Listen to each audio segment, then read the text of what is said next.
Malam ini, teman-teman, saya ingin memperkenalkan mata kuliah ilmu sosial dasar, di mana ilmu sosial dasar itu saya sebutkan tadi di awal, itu adalah mata kuliah umum atau mata kuliah dasar. Jadi sebenarnya ini seharusnya diberikan di awal-awal, tapi teman-teman juga masih awal kok. Oke, untuk pertemuan pertama, misalnya akan menjelaskan kontrak kelas dan ruang lingkup mata kuliah ini. Jadi kemana sih kita akan belajar? Jadi akan ke arah apa, kemana eh, mata kuliah ini, dan sejauh mana kita belajar. Oke, jenis penilaian yang misalnya akan ambil dalam mata kuliah ini, satu kehadiran, dua tugas mandiri, sorry, tugasnya ini harusnya kelompok dan individu. Oke, lalu kuis,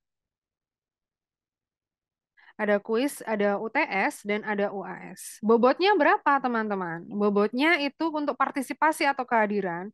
Penting sekali Anda untuk mengetahui bahwa yang namanya kehadiran itu akan memberikan sumbangsi 20% pada apa namanya? Pada nilai Anda, nilai akhir. Nanti misalnya juga lumayan fair ya untuk soal nilai. Jadi kalau sebelum UAS nanti, biasanya misalnya itu bukan biasanya sih, mulai semester ini misalnya akan share rekap nilai ya, mulai dari kehadiran, mulai dari tugas, lalu ada kuis dan ada UTS. Itu misalnya akan rekap dan akan saya serahkan ke forum. Kalian bisa lihat kurang apa, tugas mana yang belum terpenuhi, silakan dipenuhi. Jadi sistemnya seperti itu. Supaya apa? Supaya teman-teman itu tidak mengalami kesulitan pada saat, aduh, saya udah mau UAS gini kok kayaknya ganjel ya, ada yang kurang nilainya. Nah, itu silakan dipenuhin gitu ya. Nanti biar fair juga di misnya. Kenapa? Kebanyakan teman-teman kalau udah nerima KHS nggak terima nilainya C, lalu komplain ke dosennya. Nah, itu yang nggak fair untuk pembelajaran. Kira-kira teman-teman itu sudah memenuhi belum semua tugas-tugasnya gitu ya? Oke, itu nanti akan misalnya share untuk rekapannya. Berupa Excel nanti kalian bisa lihat. Lalu ada tugas atau kuis, praktik, UTS, UAS. Jadi tugasnya tadi misalnya sebutkan adalah tugas kelompok dan individu. Jadi jenis tugasnya ada tugas kelompok dan tugas individu.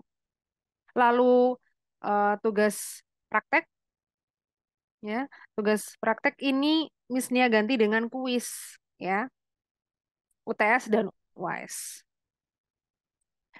Saya tekankan kembali teman-teman, kalau ada tugas itu dipenuhi sebisa mungkin dipenuhi. Karena apa? Evaluasi misalnya ada di sana gitu. Dari mana Anda bisa mendapatkan nilai dan bagaimana misalnya bisa mendongkrak nilai kalian kalau kalian tidak memenuhi tugasnya.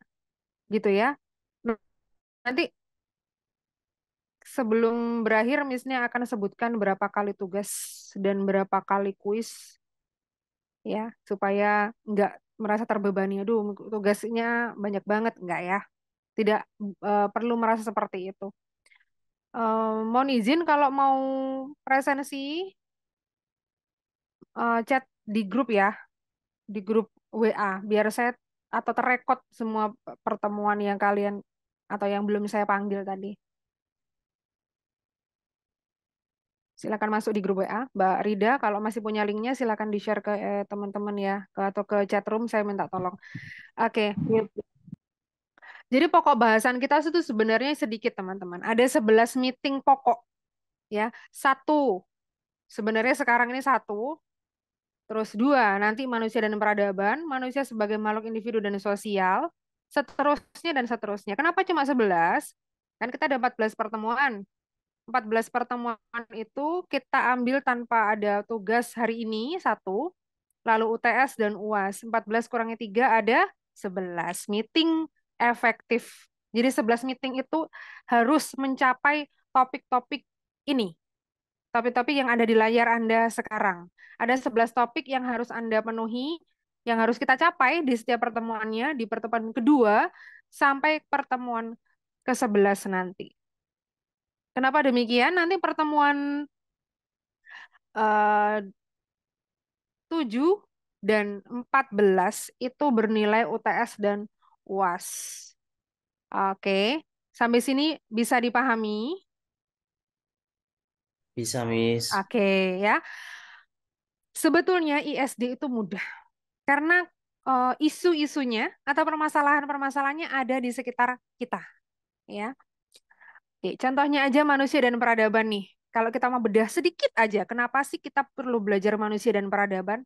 Dulu manusia dan peradaban itu satu manusia zaman batu ya, Neolitikum.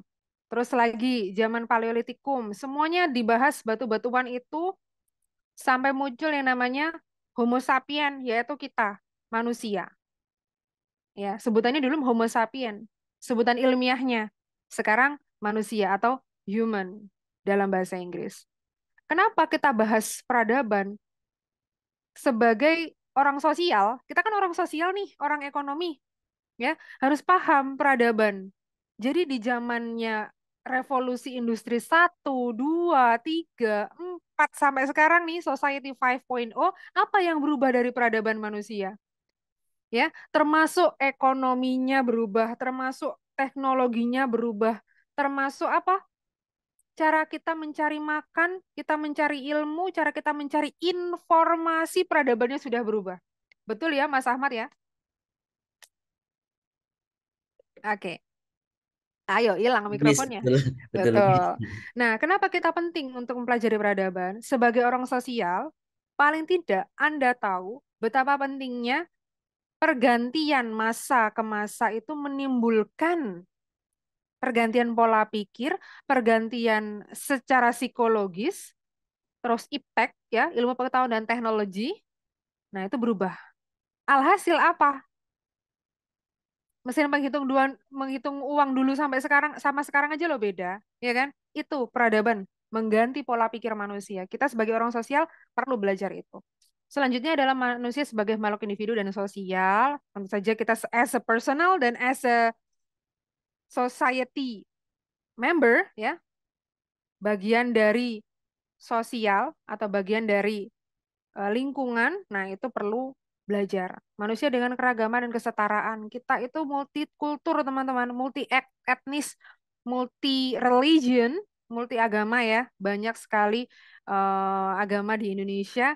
Belum lagi kepercayaan-kepercayaan yang masih mungkin belum tercatat atau tidak diakui secara yuridis ya, secara hukum itu masih banyak di pelosok-pelosok. Trust me ya, yang masih menggunakan animalisme, dinamisme itu masih ada sampai saat ini. Cuma ya memang itu hak masing-masing ya. Manusia nilai moral dan hukum ya. Yang kelima, kita negara-negara hukum tetap menjunjung tinggi nilai dan moral juga yang ada di negara ini. Manusia, sains dan teknologi, perkembangan sains dan teknologi dan hubungannya dengan manusia saat ini. Ini pasti kita bahas. Manusia dan lingkungan, manusia nilai dan nilai keadilan, manusia dan keindahan, manusia dan penderitaan, manusia dan pandangan hidup dan tanggung jawab, dan terakhir manusia dan harapan. Ya, mulai dari yang secara umum lalu ke khusus. Ini kita bahas dalam satu semester ini, tolong diperhatikan ya setiap pertemuannya. Jadi pertemuan kedua, next kita akan bahas manusia dan peradaban dan seterusnya. Lalu buat apa Miss? Kok ada 11 topik pokok bahasan yang kita mau pelajari harus kita tahu. Nah, nanti Mbak Rida dan teman-teman silahkan membagi menjadi 11 kelompok. Ya, kalau misalnya nanti ada yang dua, ada yang tiga, tidak masalah. Saya tidak membatasi dan tidak mengintervensi. Silahkan membagi menjadi 11 kelompok, ya, dibagi topiknya. Ya, dipahami dulu. Nanti di akhir pertemuan, di akhir meeting ini saya akan jelaskan untuk apa topik ini. Oke, saya mau jelaskan dulu ISD itu lingkupnya di mana, biar teman-teman tahu ya. Jadi pada dasarnya kita itu punya kelompok ilmu, teman-teman. Pohon pengetahuan namanya kalau di ilmu filsafat. Kita itu ada di sini nih, filsafat ekonomi, ada filsafat budaya, tercampur. Kenapa? Karena kita itu belajar ilmu kehidupan, sosial. Loh, Miss, kita kan menghitung-hitung, kita kan memanage orang, kita kan memanage waktu, eh, industri, ya kan, manajemen keuangan, industri, terus manajemen pemasaran, banyak yang kita, lah itu kan berurusan sama sosial juga, itu berurusan sama ekonomi, ekonomi ada di bidang kehidupan. Jadi teman-teman, letaknya Anda tuh di sini sekarang. Kita mempelajari kehidupan. Sangat filsafat sekali ya, Miss. Iya, semua ilmu itu filsafat. Dasarnya filsafat.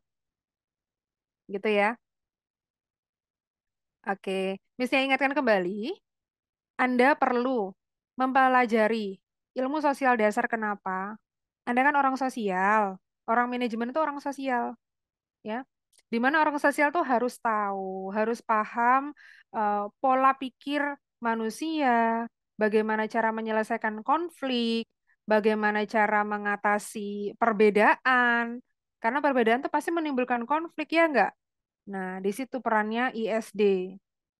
Anda sebagai manusia, kalau di negara Indonesia kan kita menganut yang namanya Pancasila, ya, diatur dalam Pancasila, ketuhanan yang Maha Esa sampai keadilan sosial bagi seluruh rakyat Indonesia.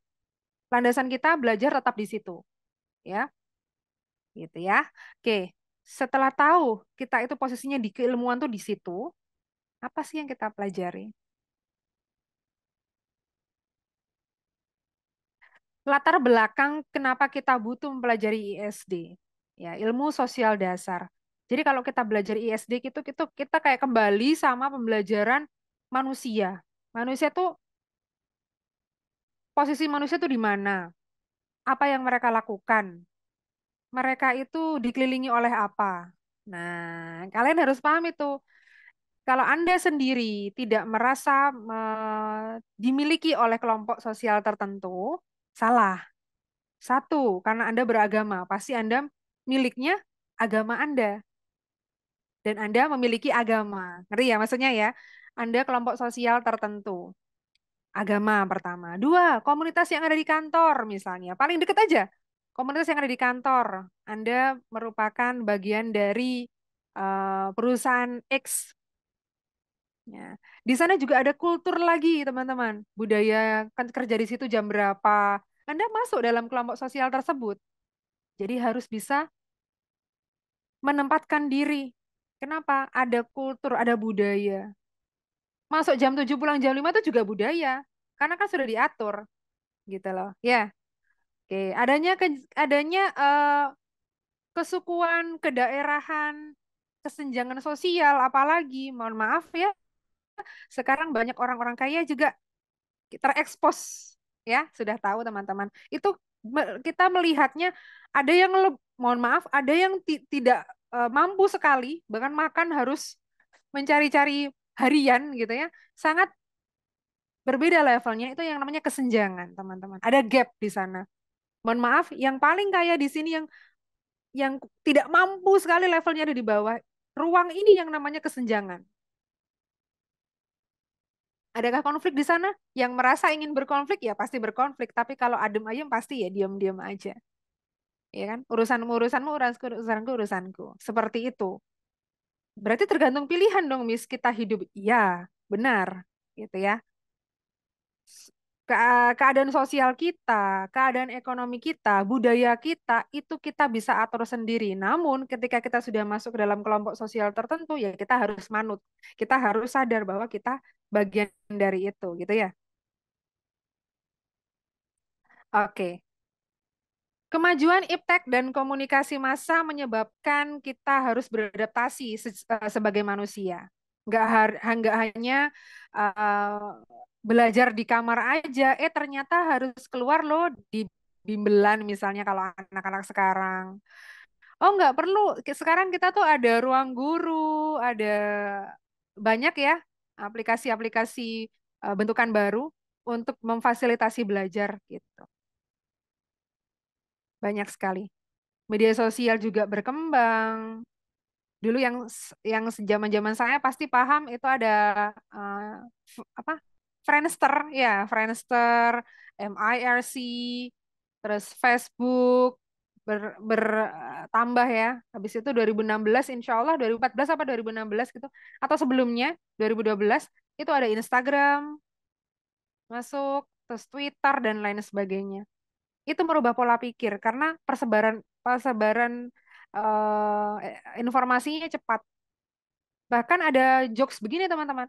Warga Twitter sama orang-orang Facebook itu nggak bisa akur. Kenapa? Karena Facebook tuh cara mainnya begini, Twitter cara mainnya begini. Nah, itu yang mesti diteliti kalau di ilmu sosial dasar. Oke, ini bisa dibaca sendiri teman-teman. Pengetahuan budaya. Kita perlu tahu kita itu budaya apa yang kita anut teman-teman ya.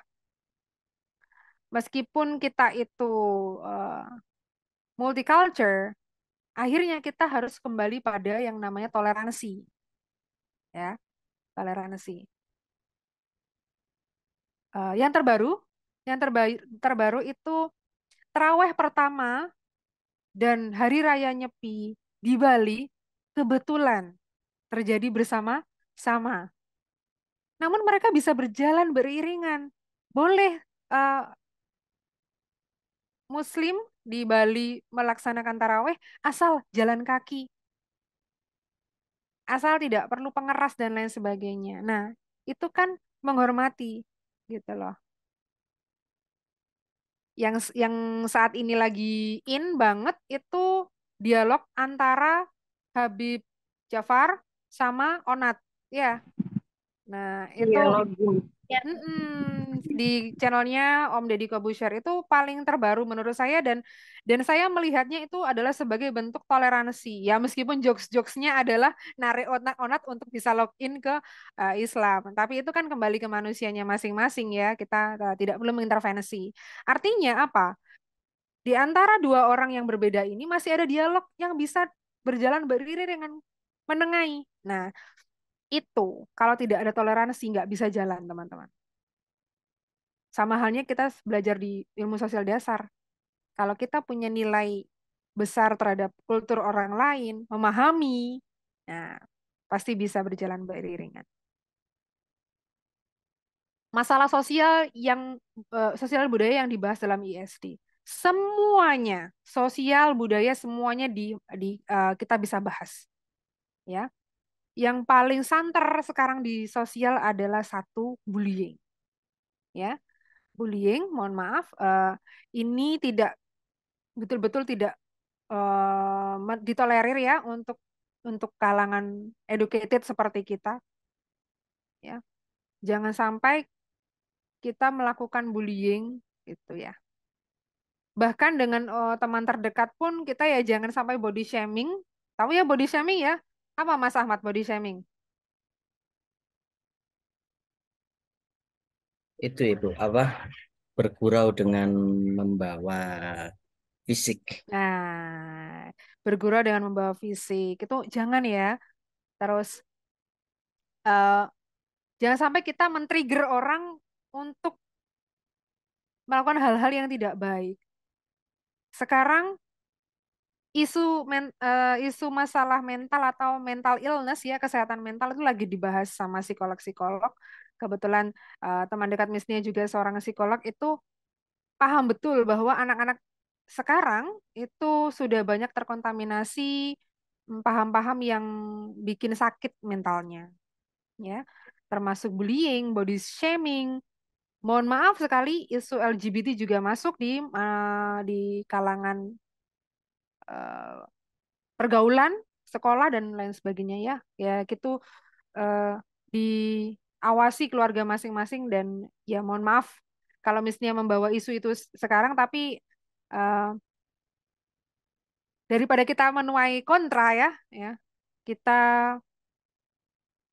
bahas sesuai dengan asas-asas dan nilai-nilai yang berlaku dalam negara kita dan agama tentunya ya. Masalah sosial budaya juga. Oke. Karakteristik ISD. Kita sampai pukul berapa, Mbak Rida? Nah, habis ini ya. 10.45, Bu. Oke, 10, Bu. 10.45. siap. Karakteristik ISD itu merupakan ilmu yang intinya dia tuh baku satu, tapi bisa menggandeng ilmu-ilmu yang lain. Karena sifatnya kan kita sosial ya, di sosial dan budaya. Nanti ada sejarah, ada filsafat, ada seni juga gitu. Pendekatan-pendekatannya banyak. Gitu. Bukan merupakan ilmu tunggal. Nah, hati-hati, ISD juga sedikit membosankan. Maka dari itu, misalnya tadi minta Mbak Rida untuk membagi, dan silakan kalian membagi satu kelas ini menjadi 11 kelompok dan mengambil satu tema. ISD sebagai ilmu pengetahuan, tersusun secara sistematis. Ya, tadi misalnya ambil isu yang namanya manusia dan peradaban. Kenapa sih harus peradaban dulu? Ya iyalah, kita harus tahu asal kita tuh dari mana, bagaimana, dan berkembangnya tuh seperti apa. Ya, misalnya tadi bahas bahwa revolusi industri 1, 2, 3, 4 dan sekarang society 5.0 ya, itu menyebabkan berkembangnya pola pikir, berkembangnya psikologis, ekonomi dan ilmu pengetahuan banyak ya. Budaya-budayanya juga sudah banyak berubah gitu. Diperoleh melalui pengalaman. Nah, saat ini atau mulai minggu depan, misalnya akan bertindak sebagai orang umum saja. Kalian saya beri kesempatan untuk bisa berdiskusi secara terarah ya, sistematis juga, jangan sembarangan, tetap mengacu pada akademis ya, pola akademis untuk membahas isu sosial sesuai dengan tema masing-masing. Supaya apa? Supaya, mohon maaf, ada yang senior kan di sini, lebih senior dari Miss Nia juga, pasti punya banyak pengetahuan dan pengalaman terkait isu sosial dan budaya ya. Nanti misal ada masukan, Miss Nia kalau seperti ini dipandangnya seperti ini loh. Nah, itu yang Miss Nia inginkan di kelas ini. Kenapa demikian? Loh, Miss Nia kan dosennya. Loh, tidak seperti itu. Kalau diskusi adalah saya melemparkan isu ke tengah-tengah kalian, kita sama-sama berpikir. Ya, dosen itu hanya sebagai fasilitator. Anda sebagai pemikir dalam mata kuliah ini, perkuliahan ini. Nantinya harus berdiskusi bersama-sama, ya. Siapa tahu teman-teman di sini ada yang memiliki pengalaman lebih banyak daripada dosennya. Nah, ini yang namanya diskusi terbuka dan terarah. Tetap kita harus punya uh, etika ya dalam berdiskusi nantinya. Oke. Uh, Memang Wisnia belajar lebih dulu daripada teman-teman yang mungkin usianya lebih daripada Miss Nia ya. Ini hanya sekedar jarak saja. Tapi untuk pengalaman, belum tentu Miss Nia sudah dapat pengalaman itu. Gitu ya. Mari kita membuka pikiran bahwa belajar itu tidak selalu dosen yang memberikan. Anda juga memiliki kesempatan untuk bisa berkembang. Miss Nia, saya punya pengalaman loh terkait isu ini. Silakan. Nah, itu kita bahas minggu depan. Objek sasarannya sudah tahu, masalah-masalah kebudayaan dan kemanusiaan, tentu saja di sekitar kita jangan jauh-jauh, ya. Menggunakan akal pikiran dan diverifikasi atau diuji. Oke, ada yang namanya 5W1H, teman-teman. Ya, apa itu? What, Why? where, hmm, Oh. hmm, dan lain sebagainya sampai how ya. Kenapa menggunakan 5W1H? Itu adalah dasar dari pemikiran ilmiah. Apa subjek penelitian Anda? Kenapa meneliti itu? Di mana penelitiannya? Apa data-datanya apa? Bagaimana? Metodenya bagaimana? Itu sudah ke skripsi sampai skripsi itu ya. 5W1H itu adalah bentuk sederhana dari pemikiran ilmiah. Nanti pada saat Anda mengkaji satu masalah, gunakanlah 5W1H. Misal, mohon izin misalnya bawa isu ini, pertengahan 2022 kita tahu yang namanya ada mohon maaf ya, Ibu Kanti di Brebes yang mengalami gangguan mental sampai akhirnya me, apa ya, menyakiti anaknya. Masih ingat? Ya, sampai anaknya meninggal satu, yang dua dirawat, yang satunya ikut neneknya kalau nggak salah. Nah, itu isu sosial. Isu sosial itu teman-teman. Kenapa Ibu Kanti itu sampai melakukan itu? Ya kan? Siapa Ibu Kanti? Di mana di Brebes? Kenapa? Bagaimana? Why? Alasannya apa? Nah, itu. Kita jangan lihat itu sebagai contoh, tapi kita lihat sebagai pembelajaran. Oke. Metode pendekatannya deskriptif, bagaimana, apa, mengapa, kemana tadi sudah saya sampaikan ya. Pokok kajiannya manusia menempati posisi sentral. That's why, itulah kenapa kita punya topik manusia dan apa, manusia dan apa, manusia dan apa. Karena kaitannya semua adalah manusia. Tapi dikaitkan dengan ilmu sosial dan budaya. Kita sebagai objek senternya, kita sebagai objek utamanya dalam penelitian atau pembelajaran di mata kuliah ini. Oke. Ini untuk apa namanya, definisinya, terminologinya silakan dibaca. Asal katanya kultur, kolere, dari Latin, culture, Inggris, budaya, Sanskerta, ya, keseluruhan. Saya rasa teman-teman bisa memahami sederhana seperti ini. Manusia yang berbudaya, ya, makhluk termulia, memiliki kreativitas, memiliki pandangan, memiliki pemikiran, ya, estetikanya juga punya, rasa keindahannya juga punya. Bagaimana tidak gitu loh. Kita mempunyai preferensi menggunakan kerudung warna putih, pink, krem, baju batik berwarna coklat, biru, itu preferensi keindahan yang ada di diri manusia. Saya hari ini nggak mau pakai yang cerah-cerah, saya pengennya yang agak coklat, hangat gitu. Nah itu preferensi. Anda sudah memiliki eh, sangu keindahan di dalam benak kalian, di dalam pola pikir kalian gitu. Oh, saya mau hadiahkan ini untuk ayah saya. Masa mau warna merah ya? Masa batik Inter Milan gitu.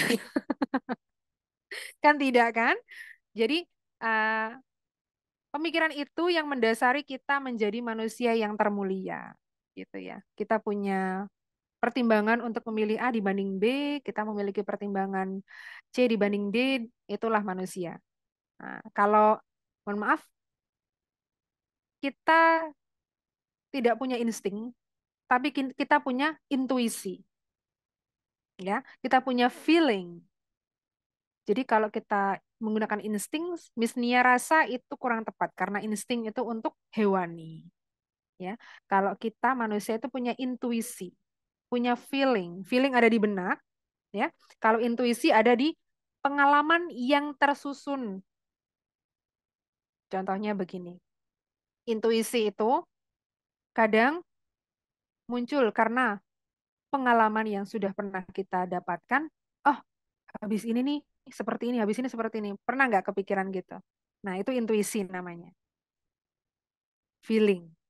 Intuisi dan feeling. Ada perbedaan intuisi dan feeling. Nanti kita bahas di pertemuan berikutnya.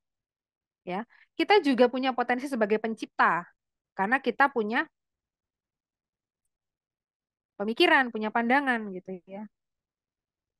Nilai moral yang kita miliki sebagai bangsa Indonesia, bangsa yang menganut ketimuran, adat ketimuran, ya pasti sudah punya tolok ukur sendiri. Kita juga punya kehidupan material dan spiritual. Jangan dicampur adukkan ya. Material sendiri, spiritual sendiri. Dunia dan akhirat sendiri. Gitu. Meskipun beberapa pemuka agama bilang yang di dunia adalah sangunya yang di akhirat. Gitu ya. Oke. Ada moral yang harus kita jaga, kita anut, ya tidak menuruti nafsu. Nah, itulah manusia. Ya meskipun kadang nafsu menguasai ya. Oke, Itu ilmu sosial dasar untuk ruang lingkup pembelajarannya. Dari sini mungkin ada pertanyaan terkait pembahasan sedikit. Monggo ditanyakan atau monggo didiskusikan. Sebelum Miss Nia jelaskan yang 11 topik ini.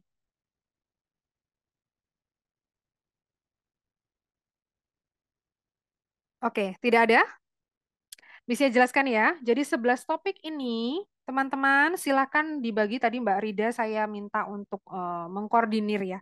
Jangan merasa ini adalah sebuah beban, tapi ini adalah sebuah proses. Nanti Miss-nya juga akan share referensi yang bisa teman-teman baca sebagai bahan rujukan bacaan. Boleh kalian mencari sumber dimanapun untuk menyusun satu makalah terkait 11 topik yang tersedia. Teman-teman silakan mendiskusikan dengan kelompoknya.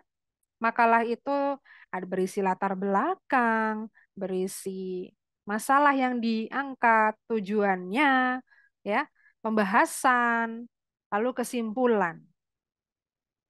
Ya, setelah menyusun makalah, Anda juga saya perkenankan untuk menyusun PowerPoint-nya sekalian untuk mempresentasikan hasil pemikiran bersama. Apa sih yang Anda dapatkan dari mempelajari secara mandiri tentang manusia dan peradaban? Saya sebutkan clue-nya ya, kalau peradaban itu ada perubahan di segi revolusi industri itu timeline yang benar untuk mempelajari peradaban. Revolusi industri 1, 2, 3, 4, 5 sampai sekarang ini Society 5.0 itu adalah timeline tepat untuk membahas manusia dan peradaban. Dan kaitannya dengan ilmu sosial, ekonomi yang sekarang kalian di prodi manajemen ini ya, itu supaya nanti beberapa mahasiswa bimbingan Miss Nia itu sangat relate dengan revolusi industri. Kenapa? Karena perkembangan, contoh ya, perkembangan pemasaran. Dulu yang tahun 90-annya pakai pamflet, sekarang enggak ya.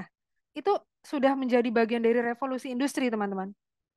Nah, dari timeline revolusi industri itu kalian bisa menjelaskan perkembangan manusia secara pola pikir, psikologis, sosial, budaya, dan ilmu pengetahuannya. Ya, begitupun dengan tema-tema yang lain. Silakan digali sendiri. Oke.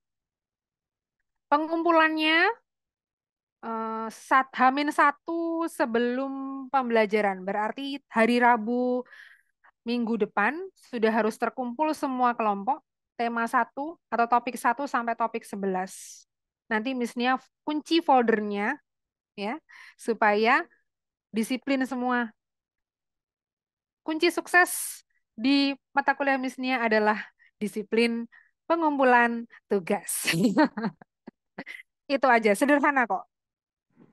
Miss Untuk Nia, dalam, saya mau tanya Miss Nia, ya silakan. ini untuk total mahasiswanya itu 18. Ya. Terus untuk materinya 11. Kalau Hmm. misalnya dibagi dua mahasiswa ini hanya 9 kelompok saja. Berarti ini satu kelompok bisa untuk mengerjakan 2 atau seperti apa Miss Nia?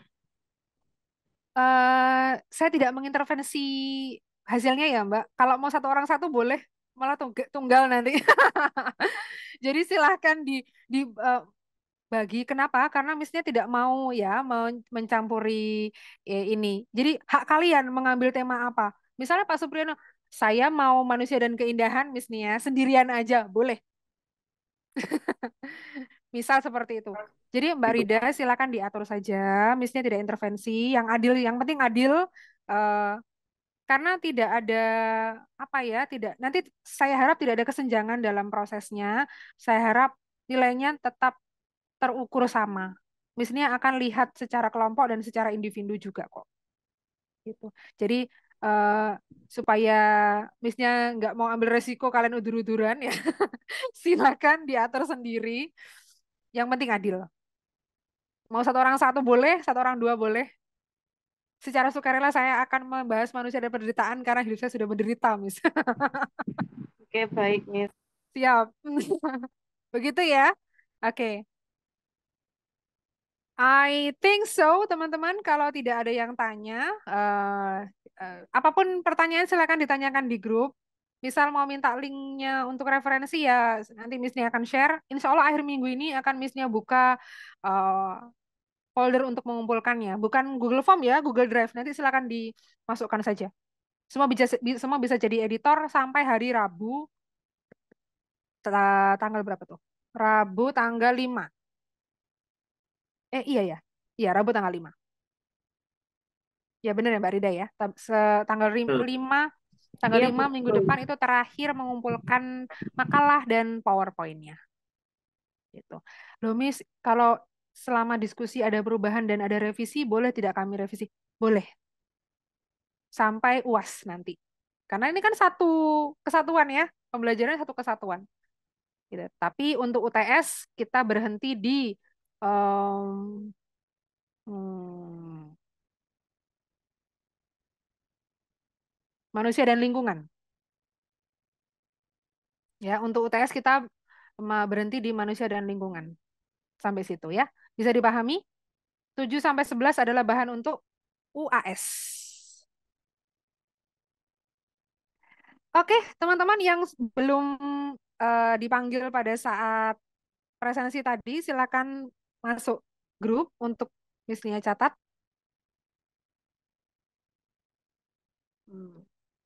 Well, boleh open kamera semuanya biar Miss-nya bisa capture.